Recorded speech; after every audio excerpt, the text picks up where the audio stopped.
नमस्कार दोस्तों।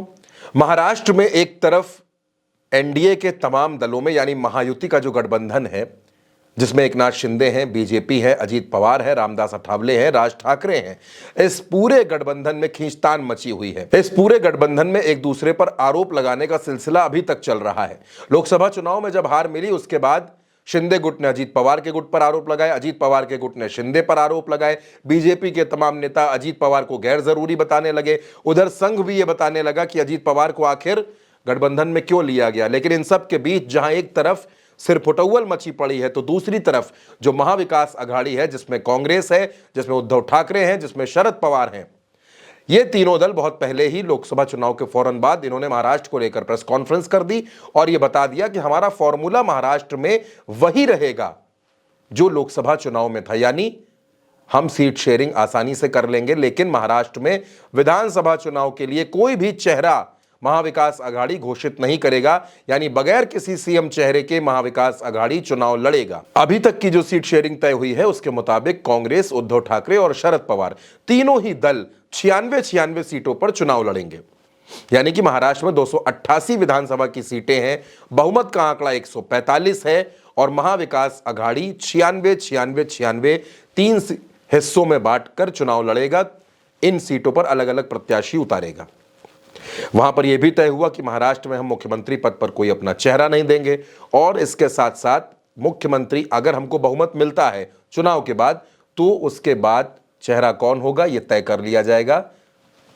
यानी फॉर्मूला लोकसभा चुनाव के जैसा ही है। यानी महाराष्ट्र में सितंबर अक्टूबर के महीने में विधानसभा का चुनाव होना है, उससे पहले महाविकास अघाड़ी पूरी तरीके से तैयारी में है कि किस तरह से चुनाव लड़ना है। लेकिन जो महायुति है यानी जो एनडीए के दल है उसमें खींचतान मची है, क्योंकि राज ठाकरे 20 से 22 सीटें मांग रहे हैं, अजीत पवार कह रहे हैं कि उनको 80 से 90 सीटें चाहिए और बीजेपी यहां पर फंसी हुई है। तमाम तरीके के अंतर्द्वंद, तमाम तरीके के विरोध महायुति में देखने को मिल रहे हैं। अजीत पवार को गैर जरूरी तक बता दिया गया। तो दूसरी तरफ अगर आप देखिए तो अजीत पवार ने केंद्र की सरकार में मंत्री पद भी नहीं लिया। वो कैबिनेट मंत्री चाहते थे, उनको राज्य मंत्री तक नहीं मिला। यानी दिल्ली की सरकार में अजीत पवार का कोई दखल नहीं है। तो अजीत पवार को जब गठबंधन में लिया गया तब से संघ लगातार नाराज था और संघ इस बात की नाराजगी जता रहा है कि अजीत पवार आखिर गठबंधन में क्यों है। यानी चुनाव तक अजीत पवार इधर रहेंगे, इस पर भी बहुत संशय है, बहुत डाउट है।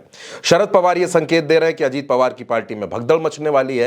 हाल ही में छगन भुजबल की नाराजगी की भी खबरें आई थी और अब इस तरीके की खबरें हैं कि अजीत पवार उधर से टूटकर इधर भी आ सकते हैं। यानी अगर अजीत पवार इधर आते हैं, इस अलायंस में शामिल होते हैं, तो महाविकास अघाड़ी उनको जगह दे सकता है। लेकिन बीजेपी फिलहाल अजीत पवार के साथ जाने पर सहमत नहीं नजर आती।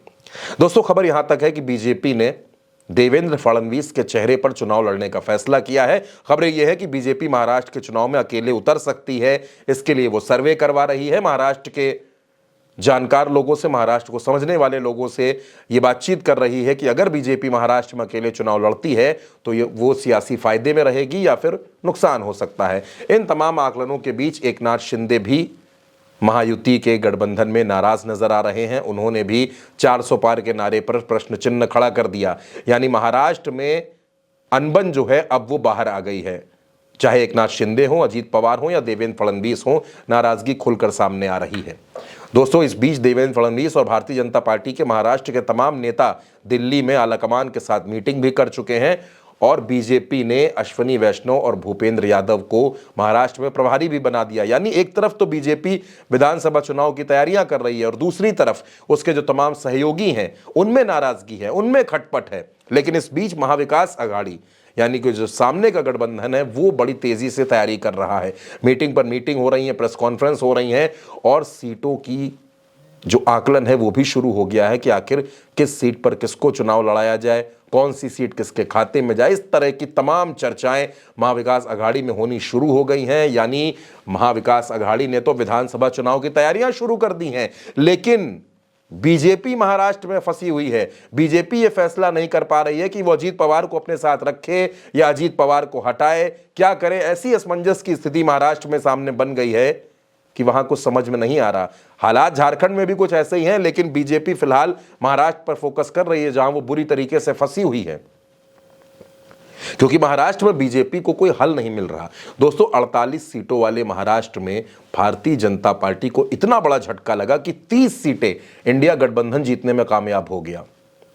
शिवसेना को तोड़ा, एनसीपी को तोड़ा, तमाम दलों को तोड़ दिया और उसके बावजूद भारतीय जनता पार्टी को वो सीटें नहीं मिल सकी जो भारतीय जनता पार्टी महाराष्ट्र से चाहती थी। और यही वजह है दोस्तों, महाराष्ट्र और उत्तर प्रदेश ने इतना ज्यादा डेंट दिया है कि नरेंद्र मोदी को और भारतीय जनता पार्टी को बहुमत भी नहीं मिल सका। और अब लोकसभा चुनाव खत्म हो चुका है, नई सरकार बन चुकी है, गठबंधन की सरकार के नरेंद्र मोदी प्रधानमंत्री हैं और ऐसे में महाराष्ट्र में कांग्रेस, उद्धव ठाकरे और शरद पवार ने विधानसभा चुनाव की तैयारियां शुरू कर दी हैं। यानी एक तरफ तो तैयारियां हो रही हैं और दूसरी तरफ जो दूसरा गठबंधन है वो आपसी सिरफुटौल में, लड़ाई में, खींचतान में फंसा हुआ नजर आ रहा है। महाराष्ट्र में क्या होगा? क्या अजीत पवार एनडीए से अलग हो जाएंगे? क्योंकि चर्चाएं कुछ ऐसी हो रही हैं और अगर अजीत पवार अलग हो गए दोस्तों, तो महाराष्ट्र में भारतीय जनता पार्टी के लिए सम्मानजनक सीटें जीतना भी मुश्किल हो जाएगा।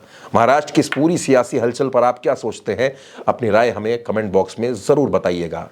ये खबर आप मेरे साथ उल्टा चश्मा यूसी पर देख रहे थे। मेरा नाम चंद्रकांत है।